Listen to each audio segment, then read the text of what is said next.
Nike Hercules, Stripey XM33, Thor,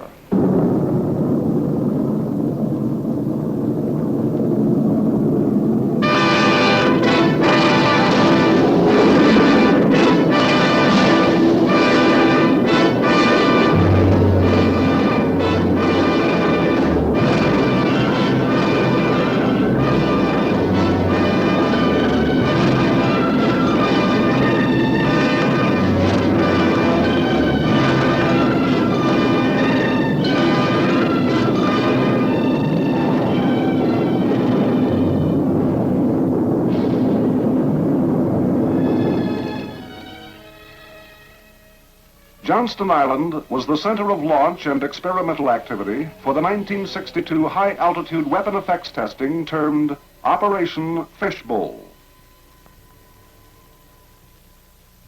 But Johnston Island was only the core of fishbowl activity.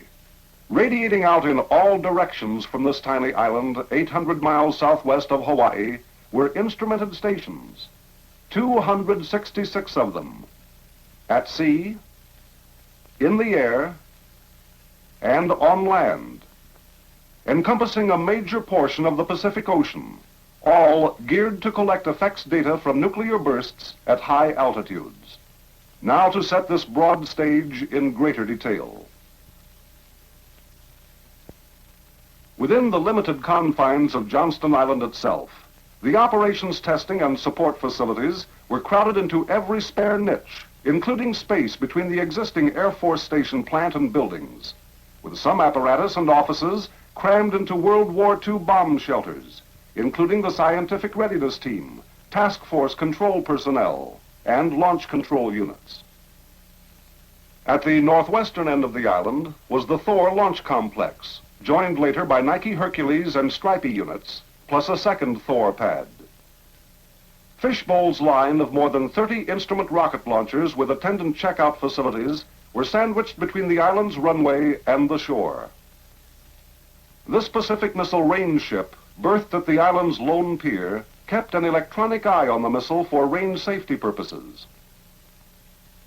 A beacon tracking system followed the scientific pods and rocket instrumentation and backed up the Pacific Missile range tracking and impact prediction systems.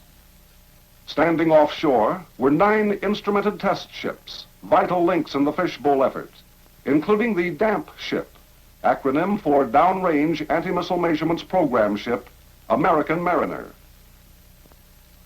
Pod recovery and surveillance ships, and an evacuation aircraft carrier, which took aboard personnel non-essential to the island operation during each event, completed the ship array in the northern hemisphere. On islands south of the equator, in Johnston's southern magnetic conjugate area, a variety of instrumentation to collect effects data was set up for fishbowl. Stations dotted the American Samoa island of Tutuila, as well as the main islands of the Fiji and Tonga groups, and to the east, Rarotonga. After preparations in Samoa's harbor, Pango Pango, the instrumented motor ship Acania moved out prior to shot day to be on the station designated for each event, concurrent with the departure of the balloon launch vessel Haifufu. Fiji's jet airport at Nandi was the operating base for 3 fishbowl aircraft. On each event, a KC-135 and 2 RC-121s gathered southern conjugate effects data. Closer to the equator, the coral atolls of Canton, Kwajalein, and Palmyra also held many of the trailers, structures, and antenna towers representative of the fishbowl test effort. North of Johnston, 4 main Hawaiian islands, as well as French frigate shoals, Midway, and Wake Island, mark the location for many instrumentation sites. For each event, approximately a dozen test aircraft, including optical and I-burn experiment planes, rose from Oahu's Hickam Air Force Base and headed south. Also to the west on Okinawa, in the far north at Adak and Fairbanks, as well as at Palo Alto, California, instrumentation was operated for fishbowl's test events. During the latter part of the operation, other stations were added.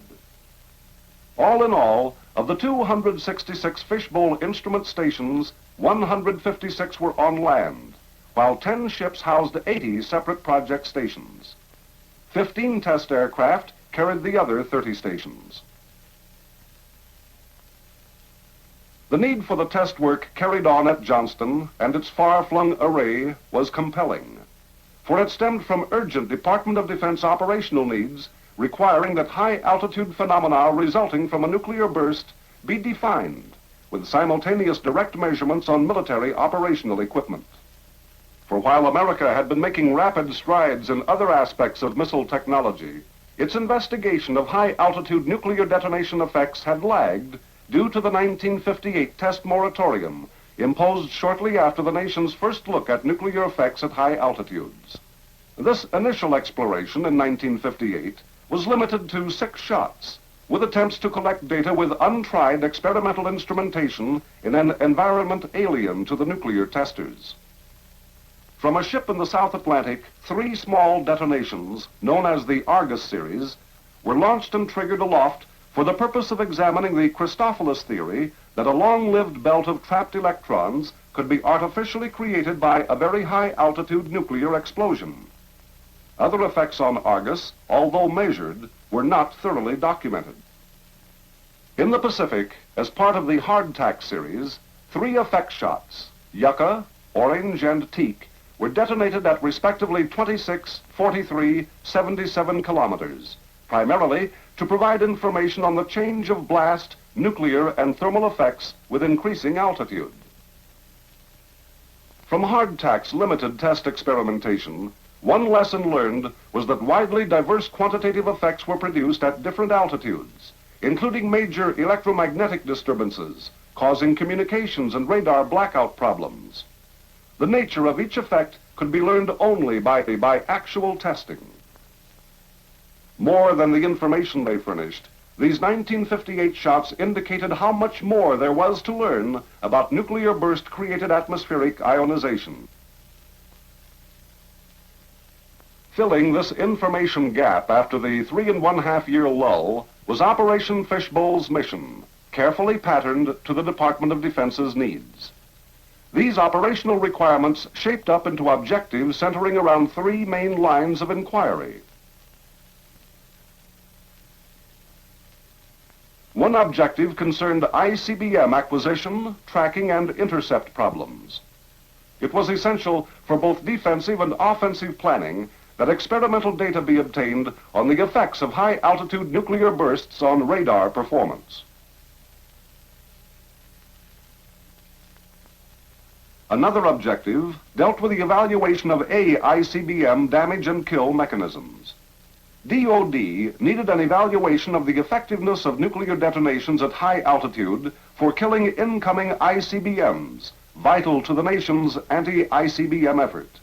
This knowledge, in turn, would indicate the relative vulnerability of U.S. ICBM re-entry vehicles. A third objective concerned communications blackout, that is, the loss of signals due to disturbances in the ionosphere caused by high-altitude detonations.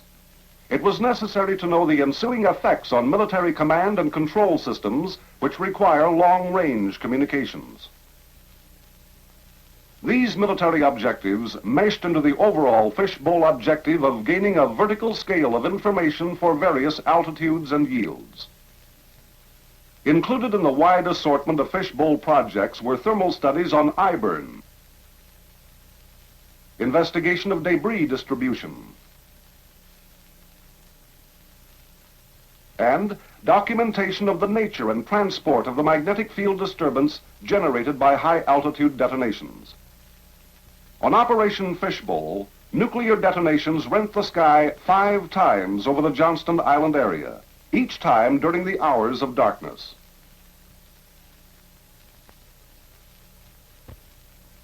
Of the 5 fishbowl shots, the highest burst was the 400-kilometer Starfish event, launched by a pod-carrying Thor missile.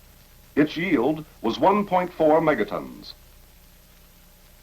In addition to the local phenomena, the transport of bomb debris and other charged particles in the magnetic field produced colorful aurora, arcing into the northern and southern conjugate regions.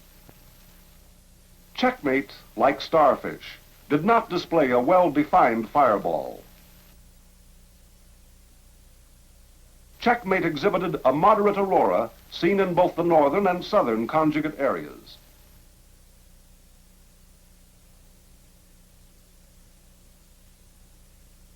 Kingfish's fireball was well-defined and its aurora moderate.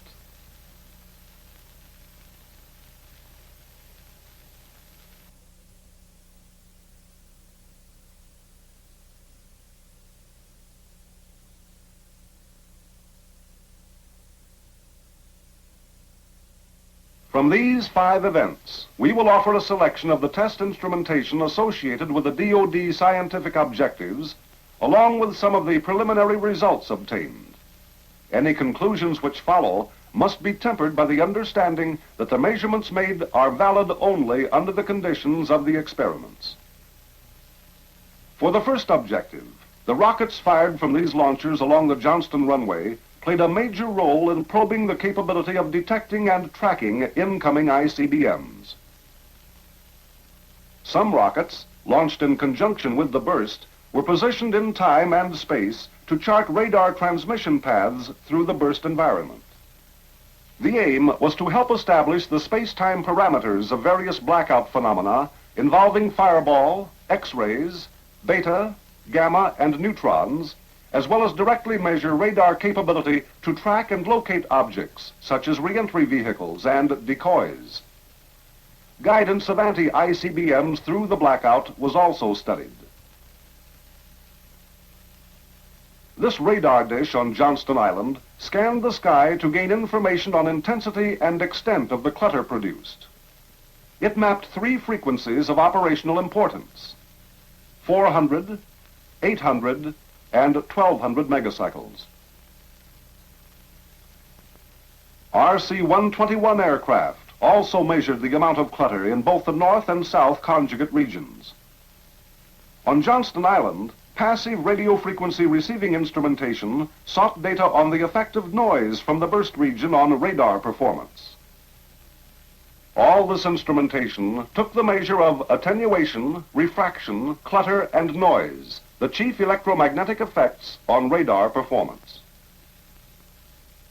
A serious electromagnetic effect was attenuation in the vicinity of the fireball, both its duration and its spatial extent, neither of which was measured sufficiently on Operation Hardtack.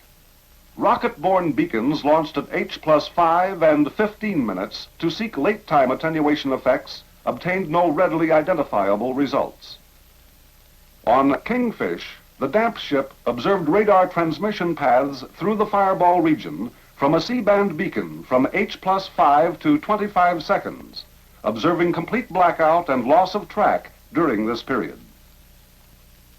A Johnston Island receiver observed severe attenuation at 950 and 4750 megacycles through the beta patch for 60 seconds.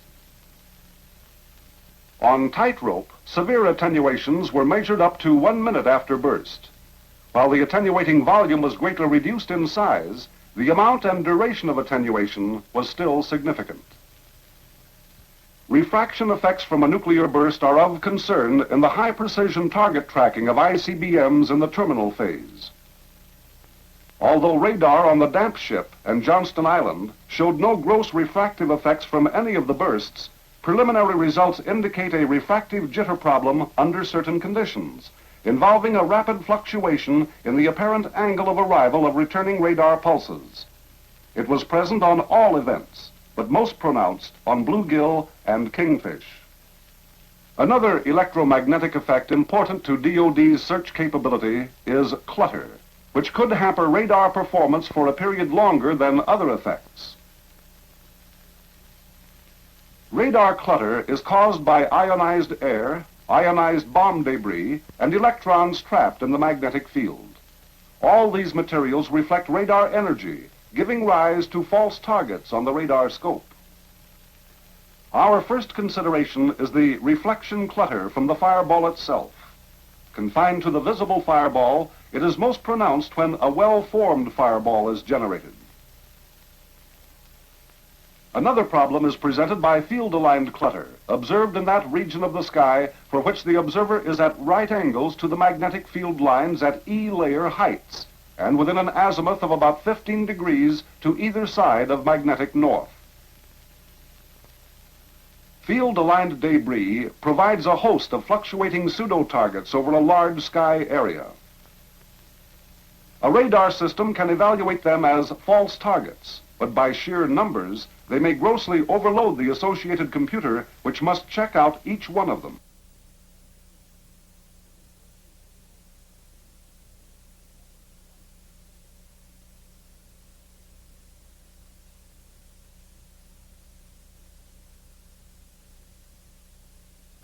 Of the serious electromagnetic effects from the burst, least bothersome to radar performance is noise.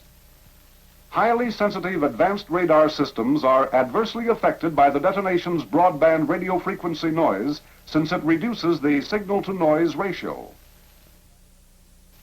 These instrumented pods, utilized during the starfish, bluegill, and kingfish events, played an important role in the DoD objective embracing the study of ICBM kill mechanisms, as well as determining the vulnerability of U.S. ICBM materials to these effects. The pods, 3 on each Thor, were engineered to be deployed to pre-calculated positions from the burst, so oriented as to expose the instrumentation to the burst. All the pods housed similar instrumentation to gain data close to the detonation on blast, neutron, and gamma radiation. However, the instrumentation that recorded X-ray and thermal effects was somewhat different. The 3 pods on bluegill housed instrumentation to gain data on the thermal output and its effects. The starfish and kingfish pods concentrated on X-ray radiation and its effect on re-entry vehicle materials. Some thermal measuring devices were also carried on kingfish. Post-shot recovery of the pods involved ship and helicopter convergence in the area, drawn by radio signals, flashing lights, and green dye.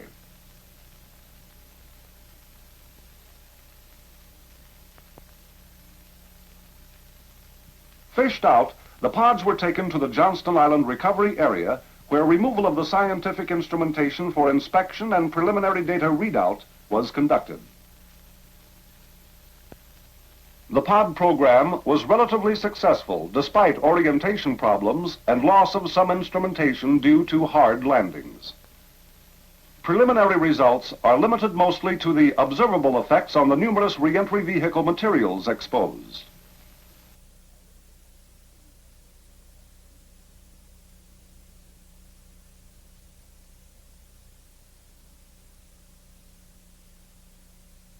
One other observable effect was the shadow cast as the X-rays swept past the raised instrumentation on the pod backplate. Specific quantitative values are not available yet from either the X-ray or thermal studies. However, X-ray impulses measured were near those expected. Meanwhile, the interpretative work toward application to the kill mechanisms and kill distances for various types of RVs is underway. For the DoD communications blackout objective, this station in the Fiji Islands was one of the many links in the group of simulated high-frequency networks set up for Fishbowl. Their function was to investigate the effects of high-altitude nuclear detonation on military command and control systems utilizing long-range communications. One project utilized oblique incidence ionospheric sounders in a controlled network to obtain data over 28 propagation paths covering both the primary and conjugate areas. Information was obtained on 160 frequencies in the range between 4 and 64 megacycles. Also for each event, existing military operational communications links throughout the Pacific area were monitored to determine the disruptive effects caused by the fishbowl bursts.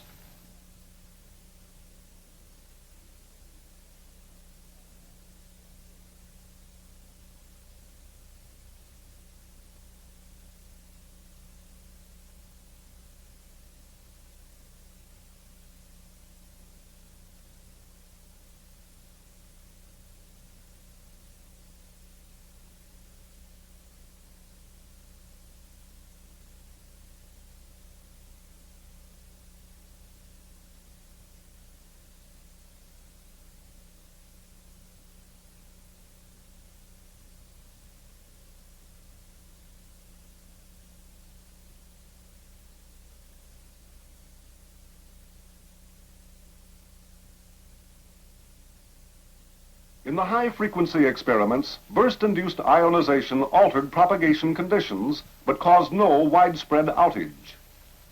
After the detonation, usable frequencies tended to be higher than pre-burst values. On some paths, propagation conditions were enhanced by the creation of new modes or paths. Almost all conditions had returned to normal by H plus 2 hours, except on starfish, where effects were detectable Pacific-wide for 2 days. Checkmate caused some adverse effects on transmission paths within 700 kilometers of Johnston Island for about 30 minutes. Kingfish altered propagation conditions on paths within 2,500 kilometers of the burst point, as well as throughout the southern conjugate area for several hours. Bluegill caused blackout for about 1 minute of certain high-frequency signals whose paths passed within 200 kilometers of the Johnston Island area, with lesser effects observed on these paths for 2 hours. Tightrope produced no observable propagation changes. VHF and UHF communication circuits were not degraded by the high-altitude events. Encouraging results were obtained from a strategic air command experiment, testing its airborne communication system during several high-altitude nuclear bursts. Signals from an UHF transmitter on Johnston Island were received by a KC-135 aircraft in the area and retransmitted to a relay B-47, which in turn retransmitted the signal to Hickam Air Force Base. Communications were not disrupted on this circuit by the high-altitude events.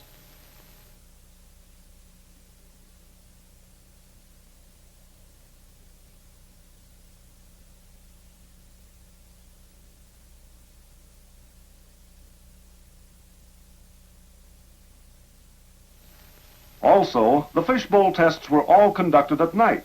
Therefore, the effects are not necessarily indicative of those produced by a daytime shot.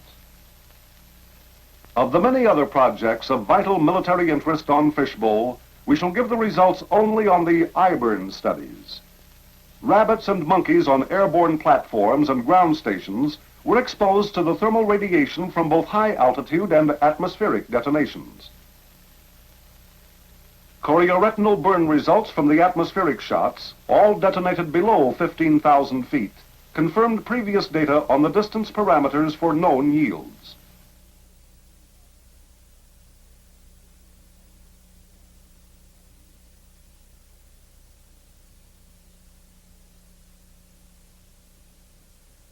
Contrary to expectation, bluegill produced extensive eye burning, the most severe of the series. No other fishbowl event produced burns except tightrope, where the moderate burns received conformed to predictions. We will summarize the results of Operation Fishbowl in their relationship to the DoD objectives. For answers on the anti-ICBM radar performance of acquisition, tracking, and intercept after a nuclear burst, the salient electromagnetic effects of attenuation, refraction, clutter, and noise showed the following results.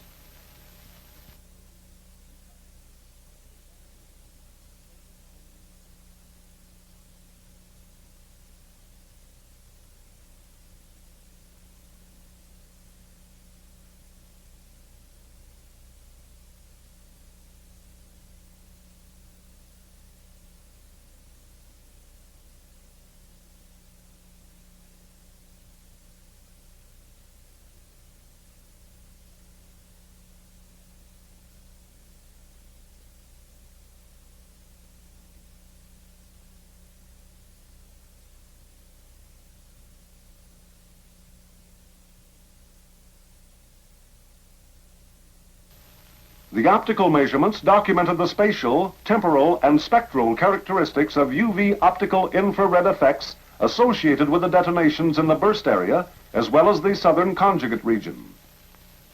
In the POD program, concerned with the evaluation of AICBM damage and kill mechanisms, the pertinent finding to date is that X-ray impulses measured tend to confirm predictions. From the extensive measurements on communications blackout, some tentative conclusions can be drawn. VLF is relatively unaffected. However, rapid and persistent phase changes can be detrimental to navigational systems. LF is generally degraded, especially phase-locked systems such as LORAN-C. HF is extensively degraded, but can be improved by the use of a system for rapid frequency shifting. VHF effects are similar to HF, except for less severe absorption. The UHF line of sight is relatively unaffected. Utilization of all these results must reflect the limitations of the fishbowl experiment. The fact that all were night bursts and that the effects were only based on single detonations.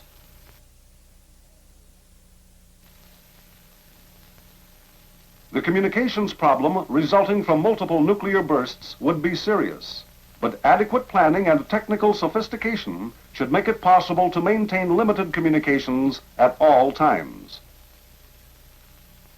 Besides the results on main fishbowl objectives, a host of valuable contributions were made by the many other participating projects.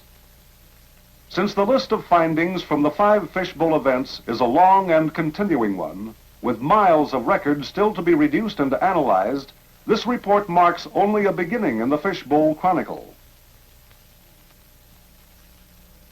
With America now of necessity peering skyward in its quest for security, the results gleaned from 1962's high-altitude operation contribute both to this safeguard role and to scientific enlightenment on the effects of the atom above the atmosphere.